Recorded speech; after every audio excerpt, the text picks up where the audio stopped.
Pero miren todos los estudios que nos pueden llevar a mirar a un paciente, a cómo lo vamos completando, ¿sí? Si bien acá hay estudios que son de índole vestibular o relacionados con el equilibrio, estos estudios son relacionados a lo auditivo, ¿sí? Este es un potencial evocado, esta es una impedanciometría con los reflejos estapediales y esta es una logoaudiometría. Porque parecería que la audiometría nos da respuestas. No, nos da algunos acercamientos de la audición, pero fíjense todo lo que tenemos que aprender en relación a lo auditivo para terminar de entender qué es lo que le pasa a un paciente o ofrecer una respuesta, ¿sí? Hemos visto audición, vamos a ver un montón de procedimientos que tienen cada uno su nombre y una aplicación diferente. Vamos a establecer después entre cada procedimiento y en cada procedimiento relaciones. Vamos a aprender a desarrollar habilidades y actitudes para enfrentar o poder atender a nuestros pacientes. Después vamos a tomar decisiones en cuanto a las intervenciones terapéuticas. Eso no lo vamos a hacer en esta etapa en relación a qué prótesis u órtesis le puede ayudar al paciente según los resultados que hemos obtenido. Se hace un análisis puntual al implante coclear y después se da una habilitación auditiva o rehabilitación auditiva. Entonces, la idea de construir, que no sé si todos lo conocen, lo que es un panóptico. En este ojo negro sería el panóptico de la audiología o de la fonoaudiología. El error está en pensar que el panóptico es desde un sector puntual, ¿sí? Es decir, cuando nosotros atendemos pacientes, por más que estemos haciendo una audiometría, tenemos que poder construir una mirada 360 del paciente. Nunca podemos sectorizar o segmentar solamente en relación al estudio. ¿Por qué? Porque hay veces que el estudio se autocorrige cuando yo soy capaz de mirar al sujeto.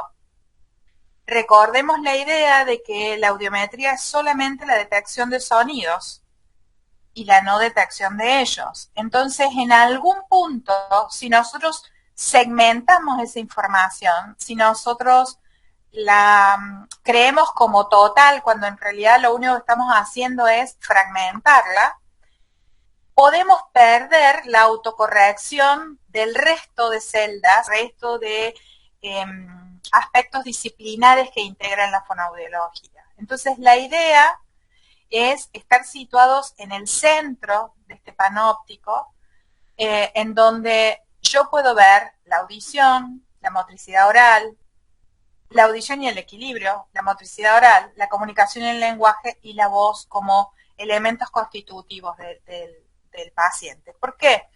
Porque muchas veces yo estoy haciendo una audiometría y la voz del paciente me dice cosas. Pero para eso yo tengo que haber sido permeable para imaginarme que la voz va a ser portadora de evidencias de lo auditivo.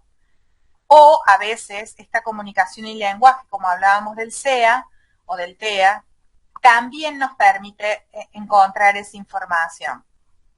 Entonces, reitero, hay múltiples estudios que le podemos hacer a los pacientes, ninguno es portador de una única evidencia, sino conforman esta mirada que nos ayuda a completar esta construcción de la audición del paciente en el caso que tengamos que responder a eso.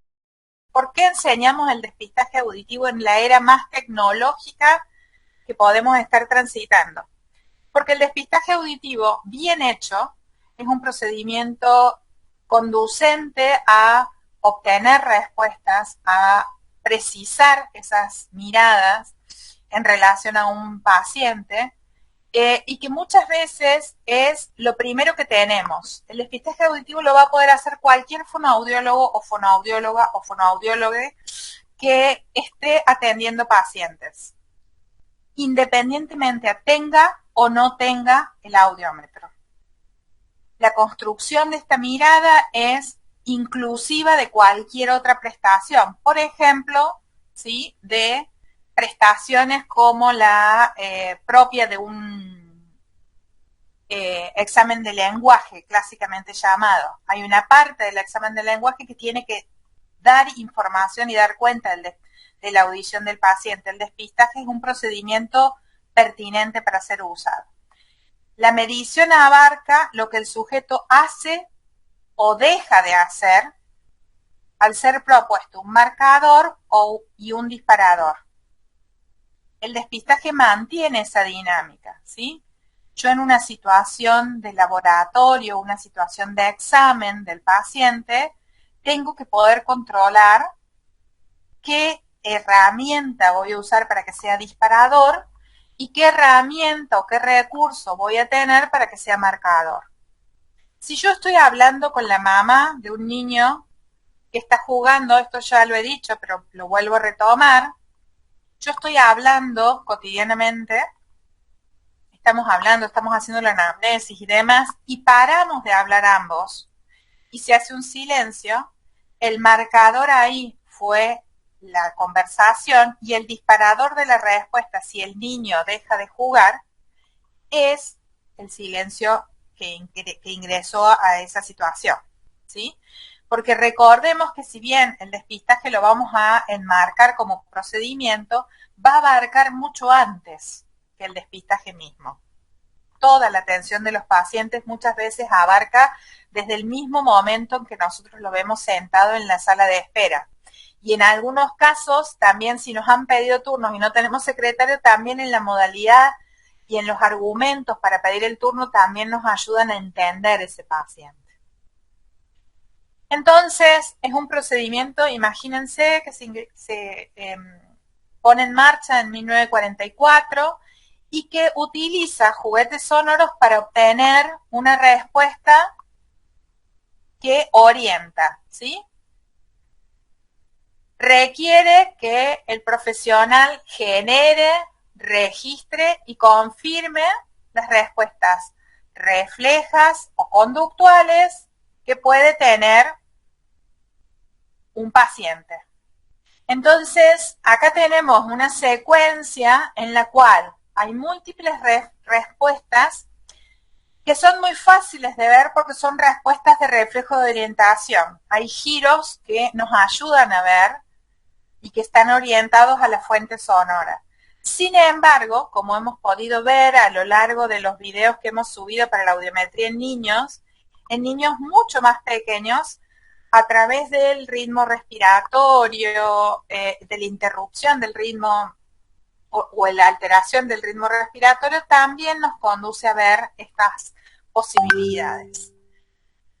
Entonces, mirando nuevamente estos tres ejes que entendemos que tienen que ser diferentes en la prestación fonoaudiológica, vamos a ver qué le pedimos o qué buscamos en un paciente que en este caso es muy pequeño.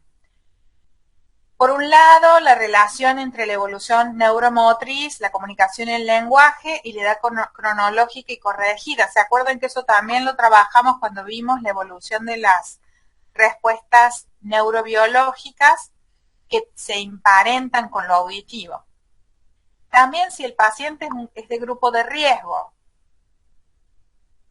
También es importante determinar en qué condiciones asiste el bebé, porque si ese bebé, en general se hace bebés, pero lo podemos hacer en otros niños.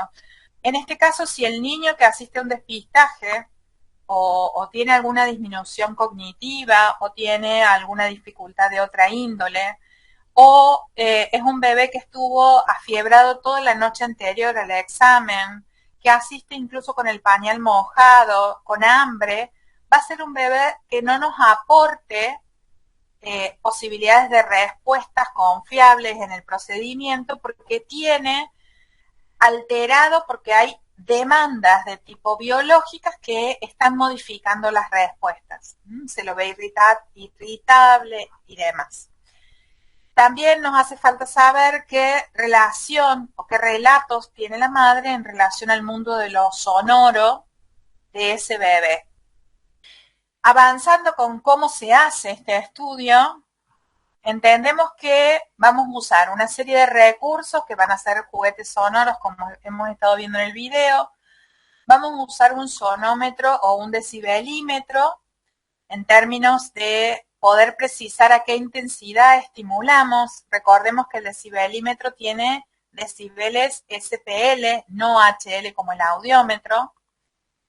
El sonómetro que podemos bajar en el teléfono celular tiene una diferencia estudiada de más o menos unos 10 decibeles más o menos con el decibelímetro industrial, es decir, el normatizado por las normas. Entonces, en algún punto tenemos una serie de recursos domésticos que nos permiten mirar a este paciente. En algún punto también hay que tomar la decisión de a qué distancia voy a proponer el disparador, con qué direccionalidad, que ahí tiene que ver con los grados ácimos, y la intensidad y filtros de frecuencia, por ejemplo, si voy a agrupar sonidos como el tambor, la pandereta, según el compuesto frecuencial y el triángulo nos imaginamos que puede estar equiparado a frecuencias agudas. Entonces, la idea es que haya bandas de frecuencias graves, medias y agudas en la valoración. La idea es proponer un distractor, proponer un disparador y observar la respuesta.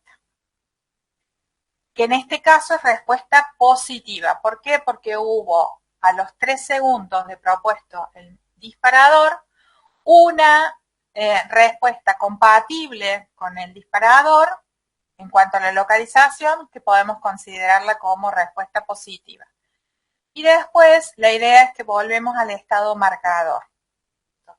Quiere decir de que es un procedimiento orientador y sumamente válido para definir otras actitudes u otros procedimientos a ejecutar. La idea es ofrecer entonces claves visuales como distractores, ofrecer sonidos, silencios o palabras más adelante, pero primero silencios y sonidos, y después registrar tanto las respuestas positivas como las negativas. La idea es que el estudio también nos puede arrojar lo que son los falsos positivos. Significa que hay respuestas que son consideradas como respuestas positivas, pero que a lo largo de un seguimiento longitudinal pueden llevar a orientar que eran falsos positivos, no eran respuestas positivas, ¿sí? Y en realidad ese niño no responde a esa estimulación planteada. Hay distintos tipos de respuesta, la expresión de sorpresa o la de giro en esta edad que estamos planteando la imagen es orientadora de una respuesta positiva. El test de Waardenburg se lo conoce como la idea de que a través de un sonido de aparición abrupta de 70 o 75 decibeles hace que el niño que tiene un sueño relativamente ligero o incluso sueño profundo pueda despertarse si tiene audición normal. Otras respuestas posibles que podemos considerar en un proceso de despistaje era el que yo les comentaba hace un momento, el cese de la actividad del niño que está jugando y cuando aparece el silencio para de jugar para observar qué cambió en el ambiente. También el cambio de actividad, por ejemplo, si el niño está llorando y de golpe aparece un sonido, bueno, puede llevar a orientar que ese niño está recibiendo el sonido. La reacción de alarma es como muy orientadora y la posibilidad de localización. Una de las modalidades de registro que nosotros proponemos, pero no es la única, es agendar qué instrumentos han sido los elementos de estimulación organizados cual rango de frecuencias graves, medios y agudos, a qué intensidad se propusieron y si la respuesta fue positiva o negativa, ¿sí? Más o menos sería a ese nivel. Las respuestas en círculo serían las que se dieron en oído derecho y las respuestas en cruces, que digamos, la oferta fue puntualmente en cada uno de ellos. Ahora bien, es fundamental que en todos estos procedimientos entendamos que ejecutarlos es tan valioso como la capacidad del fonoaudiólogo o fonoaudióloga que lo lleva a cabo. Para nosotros, la selección de la oportunidad del procedimiento. Si el niño, vuelvo a decir, ha pasado la noche con fiebre, no ha dormido, han venido, muchas veces sucede que uno trabaja en capital y vienen desde muy lejos viajando. Entonces han viajado toda la noche, han estado incómodos, no han tenido dónde estar. Bueno, esa información a nosotros nos tiene que ser conducentes de cuál es la mejor oportunidad para ese niño, para ofrecerle el turno, para poder evaluarlo. La otra cuestión es dar una oferta unisensorial, es decir, solamente buscar que el disparador sea auditivo, sea sonoro, para que la respuesta sea considerada auditiva. Y aquí reconocer si voy a usar en esa respuesta el marcador silencio y el disparador sonido, o al revés. También, en muchos casos, la pericia para proponer la oferta de este estudio es reconocer el uso de distractores.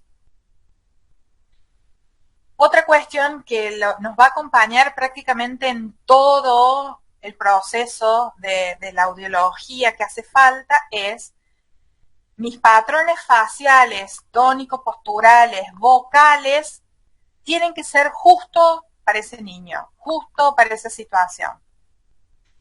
La capacidad que yo tenga de comunicarme verbal o no verbalmente con otro, en este caso del paciente, es fundamental también. Yo tengo que ser flexible a las necesidades que me llevan a obtener resultados.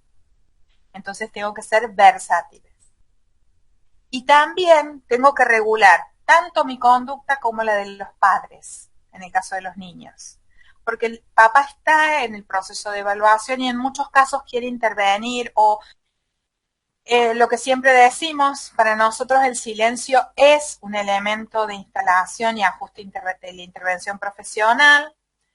Tengo que poder aportar con mi facie, con mi cara, no la sensación de desconcierto que al otro le dé inseguridad. Al otro significa no solamente al paciente, sino en este caso a quienes acompañan.